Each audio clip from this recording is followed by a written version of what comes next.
Yang menarik dari, teori disruptive technology itu adalah bagaimana suatu teknologi yang sebenarnya tidak hebat-hebat amat, Iya. tapi dia bisa betul, dia bisa mengguncang, bahkan bisa menumbangkan apa yang membuat disrupsi itu terjadi. Oke.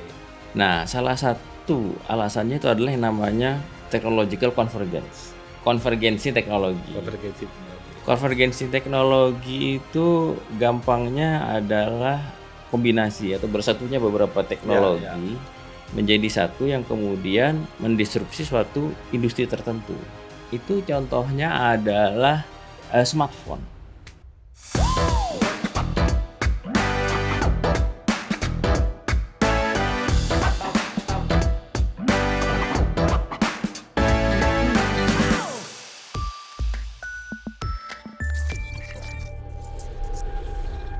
Halo, sahabat OMB, obrolan meja bundar. Hari ini kita kedatangan Mas Eko Agus Prasetyo, dari pengajar SBM ITB. Hari ini kita bahas tentang hal-hal yang menarik seputar disruption dan juga teknologi. Tentunya menarik kita mengulas dari awal secara ringan dulu. Ketika Mas Eko menuntut ilmu di Belanda dan Jerman. Silakan, Mas Eko. Ya, pertama-tama terima kasih ya Bang Meldi Oh, atas undangannya. sama-sama. Ya, jadi memang saya sekarang profesinya mengajar di SBM ITB. Bidang saya itu manajemen inovasi dan teknologi. Akhir-akhir ini lebih diarahkan ke keberlanjutan dan sustainability. Iya. Memang kalau bicara sejarah gitu ya, Ini semi biografi dikit lah ya. sedikit ya, sejarah dikit. Catatan kaki ya. Catatan kaki sebelum dimulai yang berat-berat. Oke, silakan Mas. Setelah di ITB saya melanjutkan ke Menain Rode Business University di Belanda ya, ngambil MBA di sana dengan tesis terkait dengan manajemen inovasi di suatu perusahaan. Iya. Kemudian S3 saya di Jerman, Friedrich University. Ini sekolahnya Karl Marx ya. Ya di Jena namanya. Jena itu kota kecil, Bang Wildi ya, kota kecil. Maka kontemplasinya oke ya, melahirkan ideologi ya. Penduduknya cuma 100.000. Wow, 100.000. 100.000, tapi 25.000 mahasiswa. Jadi ini kota pelajar lah ya, kalau di kita kota pelajar. Jadi ekonominya itu digerakkan oleh mahasiswa dan sangat internasional. Ya. Banyak negara di situ, banyak internasional studentnya luar biasa. Betul. Oke. Jadi walaupun bekas Jerman Timur. Ya, bekas Jerman Timur. Bekas Jerman Timur. bukan Jerman Barat. Kalau ideologinya kental nih kayaknya. Ya, tapi cukup inilah ya, ramah lah untuk belajar. Untuk belajar dan untuk pendatang gitu ya. Karena beberapa masih agak-agak ini ya. Ya. Agak-agak lain lah ya. Agak-agak lain. Ya. Tapi Yena alhamdulillah cukup ramah. Kami di sana saya dan keluarga selama 4 tahun kurang lebih S3. Bidangnya juga sama, tetap di manajemen inovasi dan teknologi. Dan memang saya tertarik dengan disruptive technology dan disruptive innovation gitu ya. Dan insya Allah itu yang saya coba juga terus lanjutkan di sini gitu ya. Mission Sacre ya, Sacre missionnya di situ ya. Karena saya melihat bahwa Indonesia sendiri masih punya banyak peluang Bang Weldi untuk untuk apa ya? Untuk naik kelas nih. Untuk naik kelas. Ya. Masih banyak yang bisa dilakukan dalam bidang inovasi dan teknologi. Potensinya banyak. Potensinya besar. Kayak nanti kita ngobrol soal itu. Saya kira perlu kita ini apa disertasinya, apa yang hal menarik yang diceritakan? Abstrak saja, dikit-dikit saja. Oh, disertasi. Ya, jadi saya sebenarnya terinspirasi oleh seorang profesor dari Harvard namanya Clayton Christensen yang menelurkan lah atau melahirkan teori tentang disruptive technology yang kemudian berubah menjadi disruptive innovation ya. Karena tidak hanya teknologi, inovasi itu bisa bisnis model. Ini buku babonnya yang itu ya, Bapak ini ya? Bukan? Yang apa? Yang buku babonnya ini Alkitabnya si Bapak ini. Betul, Clayton Christensen ini. Sahabat nabinya dia lah ya. Ya, betul. Nah, dari situ saya ingin melihat bagaimana sih hubungan antara disruptive technology dengan network effects ya. Karena Ya. di dunia digital itu yang Oke. penting sekarang tuh network effects gitu. Ya, Jadi ya. kalau kita lihat di Indonesia kan digitalisasi terutama katakanlah app based ekonomi yang Ya. basis aplikasi ini kan Ya. luar biasa. Based Nah, economy. itu salah satu penggunanya adalah network effects. Nah, apa kaitannya dengan disruptive technology? Nah, di situ kemarin disertasi saya banyak bicara soal. Itu Belanda yang di Belanda juga sama itu, tentang itu juga. Kalau di Belanda Metodologi beda kali ya? beda-beda sama sekali karena saya tesis di Belanda itu masih 2007 2008 lama ya, Ya, Mas. masih Sebelum ini kenalan ya. dengan Ya. disruption-nya waktu itu masih bicara soal manajemen inovasi di perusahaan Masih. lah. Bagaimana intinya waktu itu bicara soal bagaimana meningkatkan tingkat keberhasilan inovasi di suatu perusahaan. Karena apa? Karena perusahaan old itu perspektif ya, perspektif lama. masih ini. karena memang perusahaan itu investasi. Berinovasi itu kan investasi. Ya, Dia harus ya. terus melahirkan produk baru. Ya, ya. Nah, persoalannya waktu itu adalah dari katakanlah 10 proyek, Oke. hanya 3 yang berhasil. Ya itu biasa di dunia bisnis memang begitu. Nah, waktu itu yang saya teliti tesisnya adalah bagaimana meningkatkan apa namanya prospek lah ya, tingkat Ya, keberhasilan dari ya. proyek-proyek inovasi tersebut, kurang lebih Ya, seperti ya, itu. Nah, itu untuk tesis. That's it. Untuk disertasi Itu lebih ke organisasi atau teknologinya? Atau leadership? lebih ke arah manajemen inovasinya. Manajemen inovasinya. Ya, proses. Proses ya. Ya, Oke. betul. Nah, yang tadi yang di Jerman? Kalau di Jerman saya lebih melihat mekanisme disrupsinya itu sendiri. Mekanisme disrupsi. Iya, jadi Coba diceritakan sedikit Mas, apa tuh mekanisme disrupsi Ya. dalam konteks itu?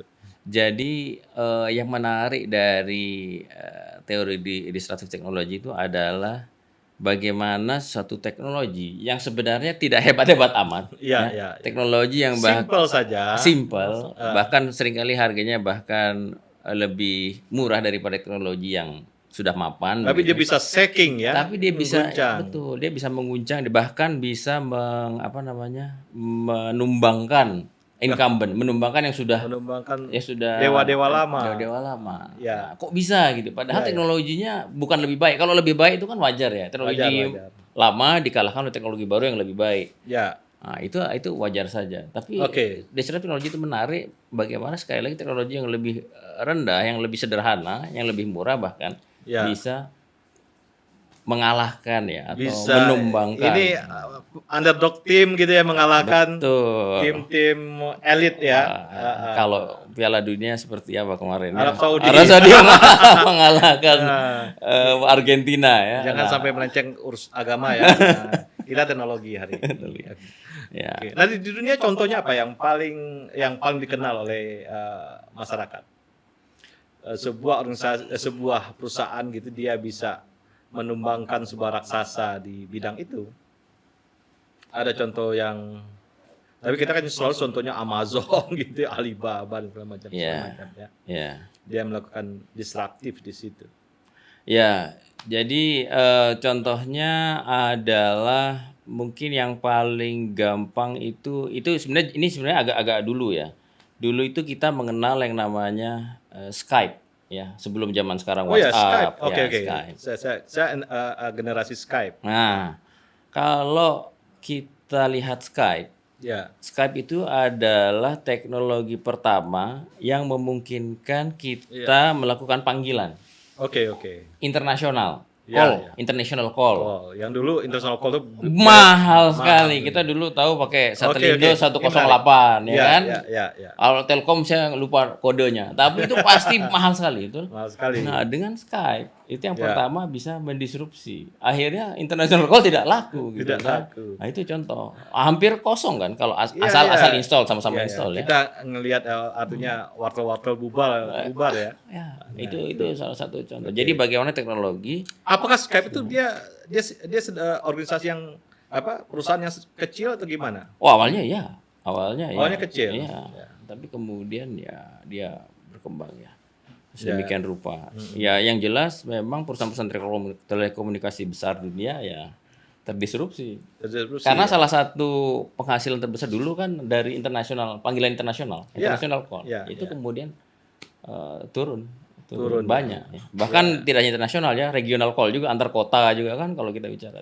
Ya, ya. Kemudian semua terdisrupsi. Itu tahun berapa tuh Mas Eko? Skype itu Skype itu 2007. ya akhir 2000-an ya. Akhir 2000 awal 2000-an maksudnya 2007, 8, Ya, 9, 10. Dulu organisasi donor kan udah pakai itu ya. Jadi kalau kita mau meeting atau kita pakai itu. Ya, itu memang cukup membantu dari segi biaya itu luar biasa. yang Tapi kan dia tidak monetize ya waktu itu. betul. Tapi itu kan cikal bakal ya. Setelah dari situ teknologinya kemudian diadopsi. Selalu yang frontier yang di awal berdarah dulu yang menikmati yang terakhir ya. Monetasi. Kita bicara monetasi ya. Ya, Facebook pun awal-awal juga. Iya. Friendster dulu nih, Friendster juga ya akhirnya yang tumbang dia. Yang minernya lah Facebook gitu ya. Ya. Facebook pun kesulitan awalnya untuk memonetasi, tapi sekarang kan sudah menemukan. Dan ini ya. Nah, kalau kita coba kita gali dulu yang internasional dulu nih. Ada Amazon, Alibaba dan segala macam atau yang disruptif. Walaupun kecenderungan sekarang kan dia mengalami ini juga ada kendala-kendala ya. Ya. Jadi yang menarik begini, mungkin sebelum ke disrupsinya, apa yang membuat disrupsi itu terjadi? Oke. Nah, salah satu alasannya itu adalah yang namanya technological convergence. Konvergensi teknologi itu gampangnya adalah kombinasi atau bersatunya beberapa teknologi menjadi satu yang kemudian mendisrupsi suatu industri tertentu. Itu contohnya adalah smartphone. Smartphone itu kan sebenarnya perpaduan atau kombinasi dari teknologi macam-macam ya. Sebelumnya kan hanya ada handphone atau mobile phone. Banyak aplikasi di situ. Banyak aplikasi di situ. Di situ kan kalau kita lihat ada teknologi screen touchscreen. Ya, ada teknologi touchscreen di situ. Tentu saja ada teknologi untuk panggilan, ada GPS di situ. Ada platform untuk menggabungkan. Ini konvergensinya di situ. Konvergensinya di situ. Jadi bermacam-macam teknologi menjadi satu device. Dan dengan berkembangnya app segala macam kan ada platform di situ. Ada app developer, ada kita sebagai pengguna dan ada platform itu sendiri. Nah, dari situ kita kan bisa melakukan apapun dengan smartphone sekarang kan. Kalkulator bisa. Panggilan jelas bisa, komunikasi, mencatat jelas bisa, merekam juga bisa, semua bisa dilakukan. Akhirnya kan industri, bahkan fotografi juga bisa. Sekarang sudah sebagus DSLR bahkan kan, sudah bisa melakukan manual juga. Fotografinya itu kan dengan mode manual segala bisa data teks, data video, data gambar, grafik selama luar biasa kan. Jadi artinya ini kemudian mendisrupsi industri-industri yang sebelumnya sudah mapan. Industri fotografi terdisrupsi, fotografi digital industri percetakan apa segala macam, karena semua bisa dibaca di device juga terdisrupsi. Kemudian bahkan industri-industri yang lain ya, seperti tadi tidak hanya percetakan, bahkan juga industri telekomunikasi. Itu sendiri. Wartel itu nih hancur dia gara-gara koran juga hancur ya. Koran hancur. Itu salah satu contoh. Bahkan kedepannya masih akan berjalan. Karena apalagi yang konvergen, bagaimana kemudian digital ini berkonvergensi dengan AI, berkonvergensi dengan mobil, AI lagi transportasi juga. Jadi namanya autonomous vehicle kan, mobil otonom. Mobil otonom ini kalau sudah driverless. Itu akan mendisrupsi bahkan industri transportasi. Ya, industri taksi segala macam. Dan juga termasuk networking 5G. Itu juga. Karena kalau dia driverless belum 5G belum bisa, harus 5G. Kalau networkingnya nggak bagus, nabrak. Ada delay di situ. Masih perlu waktu, tapi arahnya ke sana. Tapi jadi konvergensi. Itu mungkin terjadi ya, sangat mungkin ya. Dari segi teknologi sangat mungkin. Bahkan sudah ada di beberapa tempat. Memang masih terbatas lokasinya. Sudah jalan Bang Meldi. Sudah terbukti. Waymo misalnya di Amerika itu sudah jadi taksi. driverless taksi itu sudah jalan. Sudah jalan. Iya. Tapi di kota-kota besar Kota-kota besar yang ada 5G-nya misalnya, 5G coverage ya. aja sudah Oke. cukup. Karena terkait juga Ya. support teknologi support yang lain. Di Indonesia kita tunggu IKN lah mudah-mudahan. Oke. Katanya di sana mau seperti itu, ya kan? Nah, kita lihat. Jangan sampai IKN dulu kita yang bawa-bawa dulu. Oke, kalau IKN sampai begini luar biasa ya. Jadi Iya. ada sebuah lokasi di Indonesia yang dia ajaib sendiri gitu kan. Betul. Dia Pilot project semua bisa di sana. bisa di sana karena ya kita punya constraint society apa segala macam nggak ada Nggak kan. ada, Ini barang baru di sini ya kita kayak main game aja, kita bikin macam-macam di situ menjadi sebuah pilot project sebuah Borobudur baru ya. Ya, new miracle atau new Terlepas dari kontroversinya, Ya. dari sisi teknologi, dari sisi inovasi, exciting ya. Proyek itu gitu ya. IKN ini bisa artefak, bisa jadi artefak. Ya bisa ngalahin Borobudur lah suatu saat gitu ya. Ya kita lihat. Oke. Nah, lanjutnya apa? Selain tadi yang konvergensi, terus apa lagi yang mensupport? Apakah dari proses bisnisnya juga bagaimana, Mas Eko? Nah, memang selain konvergensi, kalau kita lihat dari dari sisi bisnisnya sendiri, yang paling memungkinkan adalah berkembangnya ekosistem, Bang. Ekosistem dari bisnis itu Ini sendiri. puzzle-puzzlenya nyatu nih gitu ya. Iya, Kalau puzzle-nya kagak nyatu omong kosong juga nih. Iya. Jadi ekosistem ini kan ya bukan karena nama saya Eko ya, nggak ada hubungannya. Cuman Itu ngeri. cuman memang aktor-aktor ini harus ada dan harus Oke. bisa berinteraksi sedemikian rupa. Nah ini kan problem juga kadang-kadang Indonesia kan kolaborasinya ya kalau dikasih nilai C lah karena kesulitan nih Mas Eko. Kita kan untuk untuk Silicon Valley Indonesia itu kan udah dari dulu tapi nggak jadi karena betul. ekosistemnya nggak jadi maksudnya ekosistemnya nggak terjadi. Nah, mungkin gini ya, karena ekosistem itu banyak ya, ada government, ada pemerintah, ya kan, ada kalangan bisnis itu sendiri pasti, kemudian ada universitas, ya kan, atau akademisi, ditambah lagi minimal untuk katakanlah financial institusi keuangan, itu penting sekali. ya institusi keuangan, ditambah lagi media ya kalau kita lihat dan community lah dan masyarakat society. Nah, tentu saja besar sekali kalau kita bahas satu persatu. Tapi mungkin karena saya dari akademisi, ya, saya ingin juga nih bicara soal kontribusi dari akademisi atau universitas untuk ekosistem ini. Ya, ini kita cerita tentang ekosistem kalau teknologi itu kan Stanford ya. Stanford dengan Silicon Valley-nya ya. Dan ternyata itu kan inisiatif pendidik dulu nih, dekan ini. Dekan ngelihat, waduh mahasiswa saya kok digajinya nggak bagus ya di mana-mana. Kita bikin sendiri yuk, akan gitu ya. Nah, ini penting juga. Artinya si pendobraknya kayaknya bisa juga nih dosen-dosen. Sebenarnya di ITB udah ada Mas Adi Indrianto ya mendobrak untuk itu dan Pak Budi Raharjo misalnya. Pak Budi Raharjo udah mulai tapi Pak Budi Raharjo pernah cerita nih, saya udah bikin mungkin udah 100 perusahaan nggak ada yang jadi. Artinya memang obstacle, ada masalah-masalah yang kita harus maju terus, nggak perlu kalah kan dengan masalah-masalah. Jadi gini, Bang Meldi. Dari dulu ITB itu menurut saya dipenuhi oleh orang-orang yang luar biasa. Ya. Sayangnya orang-orang luar biasa ini bertindak sendiri seperti Superman. Dia yang kenapa Superman? Karena dia yang develop teknologinya. Dia yang mengkomersialkan teknologi tersebut. Jadi dia juga jadi pengusahanya. Semua dipelajari. Semua dilakukan sendiri. Ini kolaborasi kunci di situ tuh. Ya. Nah, kalau berhasil, ya memang itu sangat luar biasa tentu saja ya.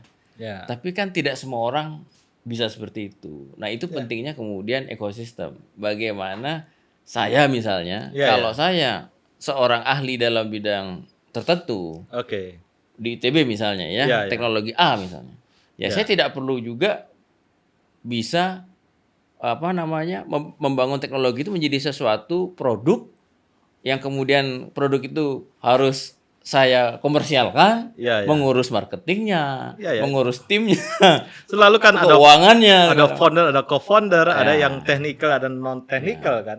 Selalu begitu di urusan-urusan seperti ini. ya betul. Jadi artinya biarlah saya misalnya yang Ya. ahli bilang teknikal di teknikal saja, Iya, biarlah iya. non teknikalnya di bidang orang lain. Nah itu yang kemudian memang jadi concernnya, misalnya kalau di Tsinghua bagaimana Ini Tsinghua University. University yang Yang di China. yang di China. Kalau kita belajar dari mereka, kita Ya. lihat mereka itu juga punya masalah yang sama, bagaimana membawa atau mengkomersialkan teknologi dari lab yang dikembangkan di lab ini ke market, ke pasar, gitu Ya. ya. Nah, mereka apa namanya, mengembangkan yang namanya X-Lab dan Tuspak gitu ya. Ini Ya. seperti Apa inkubator. coba jelasin dulu. Nah, Menarik nih. Ini konsep menarik. Nah, ini juga yang sedang coba kita kembangkan di ITB. Jadi gini, Ya. di sana itu mereka punya X-Lab, mereka punya tempat untuk menginkubasi atau katakanlah menilai mana sih teknologi yang memang punya prospek, punya Ya. harapan untuk dikembangkan menjadi suatu produk yang dibutuhkan oleh pasar. Level readiness ya. Iya, betul. Nah, produk-produk ini tidak harus dibawa sendiri oleh profesornya atau timnya. Iya. Bisa jadi mereka tetap fokus di teknologinya, Iya. tapi kemudian di X-Lab inilah dicarikan foundernya. Ya dong, harus begitu. Seperti itu, orang-orang yang katakanlah Nggak boleh rakus lah, jangan semua dimakan. Betul. Jadi mereka lebih fokus ke arah bagaimana mengkomersialkan ini. Iya, iya. Sementara di lab katakanlah atau para ahli ini researcher ya, peneliti ini lebih fokus di pengembangan selanjutnya, teknologinya lebih lanjut gitu. Ya, nah di Cina ini apa cerita yang udah? Nah, mereka tidak hanya punya X-Lab, tapi mereka juga punya akselerator. Oke, Yang namanya Tuspak. Akselerator ini sudah sesuatu yang di luar universitas. Oke. Sifatnya memang komersial. Ya. Nah, dari yang X-Lab yang sudah jadi startup ini, diinkubasi ini, nah yang bagus kemudian ditarik ke akselerator. Bahkan akselerator ini menjadi apa ya, semacam kalau di dunia itu ada namanya Y Combinator ya. Itu akselerator yang jelasin Mas Eko, Jadi supaya penonton kita paham nih apa. Jadi ada akselerator namanya Y Combinator ini, kalau di Cina itu Tuspak itu, yang ribuan perusahaan Ya. atau startup tertarik untuk masuk ke dalamnya. Karena apa? Karena di akselerator ini menjanjikan apa? Akses kepada pasar, Oke. akses kepada keuangan, dan akses kepada mentor. Ini untuk ekosistem jadi nih untuk masuk di situ. Betul. Jadi mereka itu sudah berbentuk ekosistem akseleratornya. Tapi negara kan perannya besar ya untuk itu ya. Oh, tentu saja, tentu saja. Karena kan ini harus didukung sama regulasi. Oke. Iya, harus kebijakan. Kebijakan. Ya. Harus didukung oleh regulasi, harus didukung oleh katakanlah insentif, harus ada insentif. Iya, iya. Nah, kalau kita kemudian, nah sekarang ITB itu, saya kebetulan ada dalam tim ingin membentuk akselerator seperti itu. Ini bibit-bibit. Ya, ini long way to go, tapi ya kita sudah coba mulai. Mudah-mudahan bisa sebesar seperti itu. Mission sakrenya jalan ya. Nah, kalau kita bicara pemerintah dan regulasi, saya sebenarnya cukup bersyukur Bang Meldi bahwa sudah ada regulasi-regulasi yang katakanlah berpihak pada peneliti-peneliti, berpihak pada universitas untuk mengkomersialkan temuan-temuannya, penelitiannya. Ya, ya. Contohnya, Tapi kita balik dulu yang Cina nih, yang udah berhasil gimana nih? Yang udah berhasil. Contoh. Oh, jadi dari ekosistem tadi yang X-Lab sama Tuspak itu sudah tumbuh ribuan startup yang menjadi perusahaan. Ya, karena mereka tidak selamanya di dalam akselerator, ada waktunya. Biasanya maksimal sampai 2 tahun, tapi biasanya 6 bulan. Nah, setelah itu mereka harus keluar, mereka menjadi perusahaan yang mandiri gitu ya. Dan itu sudah ribuan jumlahnya. Jadi luar biasa ini. Contoh yang menonjol ada, Mas Eko? Contoh yang menonjol, wah itu banyak sekali ya kalau Cina. Ini levelnya udah di menengah ya, belum kayak Alibaba belum ya? Belum. Ya. Tapi mereka katakanlah untuk pasar Cina sendiri mereka sudah cukup karena pasar Cina besar sekali ya. Dan population size ya. luar biasa ya. Betul. Kalau kita bicara perusahaan lokal Cina itu sudah apa namanya levelnya jutaan produksinya itu hanya untuk lokal, apalagi untuk ekspor. Jadi apa namanya yang penting juga adalah begini Bang Meldi, bahwa perusahaan sendiri menjadi ikut sejahtera dengan bukan perusahaan, universitas tempat lahirnya startup itu menjadi ikut sejahtera dalam arti punya saham, punya andil di dalam startup yang berkembang ini. Share-nya dikasih ya. Betul, dengan ini. Jadi itu pentingnya apa? Pentingnya adalah pertama tentu saja rekognisi untuk universitas tersebut, tapi yang kedua tidak hanya masalah reputasi dan rekognisi, tapi juga pengembangan selanjutnya. Ya, kalau dia stakeholder di situ dia akan ikut lah. Betul. Ya, tanggung jawabnya dia jalan di situ. Tidak hanya itu, tapi juga teknologi yang sudah ada akan berkembang terus, karena kan akan balik lagi ke lab untuk diperkembangkan selanjutnya. Seperti itu. Dan apa namanya? Kalau kita lihat seperti ITB misalnya, ITB itu kan sedang berjuang untuk mendapatkan penghasilan di luar tuition fee, di luar uang kuliah. Ada ini ya, ada benefit center baru. Nah, dari sini diharapkan di masa yang akan datang, di mana ITB katakanlah melalui bisnis arm-nya gitu ya, melalui perusahaan-perusahaan di bawahnya, tidak bisa kalau ITB itu perusahaan di bawahnya bisa memiliki saham di startup ini yang berkembang dari dalam dia gitu, yang kemudian menjadi besar. Nah, kita balik lagi Indonesia yang tadi ya, yang kalau di negara lain misalnya Jerman, Italia atau segala macam yang udah mulai yang bisa menjadi benchmark role model untuk itu. Role model itu contohnya adalah Oxford ya. Oxford itu juga Inggris. Mereka juga di ITB jadi benchmark ya. Mereka punya mirip dengan tadi. Mereka punya perangkat atau katakanlah institusi gitu, unit-unit gitu, yang ada di dalam dan ada di luar universitas, yang tujuannya adalah sama, mengkomersialkan apa namanya teknologi dari lab. Ini kan peran-peran perguruan tinggi dan juga ya pentahelik ya dan segala macam. Nah, ini peran negara gimana nih? Nah, peran negara ini kebijakan ini muncul. Misalnya di Cina nih kebijakannya gimana dia? Tadi yang tax holiday apa segala macam kan yang. Betul. Jadi kalau kita lihat ada keberpihakan yang besar ya dari pemerintah melalui misalnya kebijakan terkait dengan kalau di kita itu sekarang ada yang namanya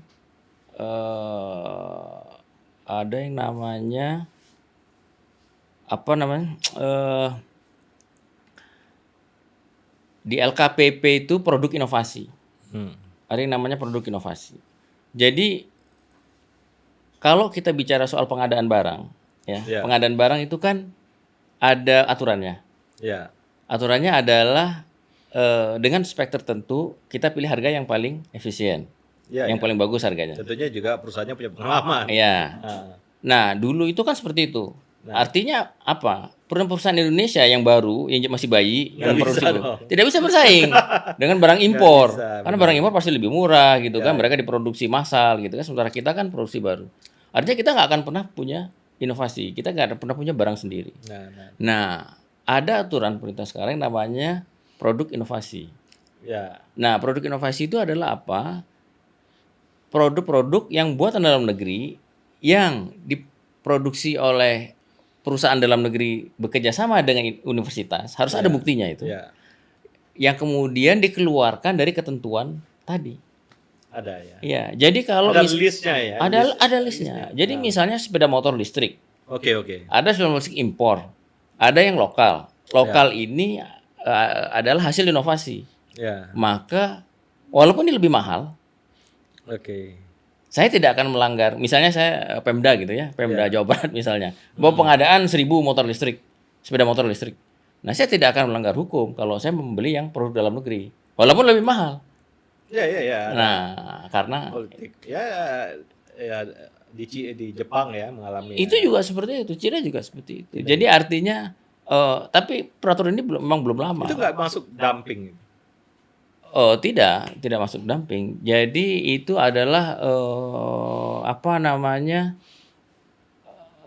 Karena kalau dumping itu kan, kalau produk yang kita jual di dalam Beda beda dengan yang kita ekspor. Di dalam ini kita harga jual sama nih. itu belum kita jual soal ekspor. Dia masih Iya, masih untuk domestic yang market domestic ya? market aja. Tapi domestic market ini karena ini barang inovasi, ya. ya pasti lebih mahal gitu. Cuman ya itu dengan keberpihakan ya yang awalnya mahal kan lama-lama akan turun harganya gitu kalau diadopsi terus-menerus. Nah, untuk hal yang tadi ini kan butuh manpower ya, Betul. SDM sumber daya manusia nih. Pasti. Habibie dikit kita nih sumber daya manusianya gimana nih, Mas Eko? Ya, sumber daya manusia sebenarnya di kita Ada ya. nggak kurang harusnya. Kurang ya? Nggak kurang. Ya. Nggak kurang ya? Nggak. Kalau tergantung. Tapi kalau digital emang pasti kurang. Gimana? Kenapa? Apa yang kurang? Bagian yang mananya yang kurang? Karena permintaannya banyak sekali sebenarnya. Permintaannya tinggi. Oke, permintaannya Ya, tinggi ya. tapi apa namanya? Kita tidak cukup menyediakan sumber daya. Ya, demand-nya tinggi, supply-nya nggak ada. Bukan nggak ada, kurang lah. Kurang ya. Oke. Jadi kalau kita lihat perusahaan-perusahaan digital itu banyak yang meng-outsource ya ke India segala macam. Oh iya? Ya, kalau kita coba dengarkan keluhan para pemain gitu ya, katakanlah startup digital itu, Ya. ya mereka seperti itu. Hmm. Banyak yang katakanlah tenaga di dalam itu tidak cukup. Brand-brandnya bermasalah juga ya. Jadi apa namanya?